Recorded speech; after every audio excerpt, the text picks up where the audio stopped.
ಸಮಾನತೆಯ ಸಾರಿದರು ಮಾನವತೆಯ ಬಿತ್ತಿದರು ಶಿಕ್ಷಣ ಸಂಘಟನೆ ಹೋರಾಟಕ್ಕೆ ಅನಿವಾರ್ಯದವರು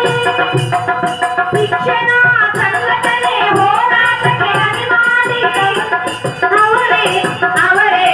ಅವರೇ ನಮ್ಮ ಬಾಬಾ ಸಾಹೇಬರು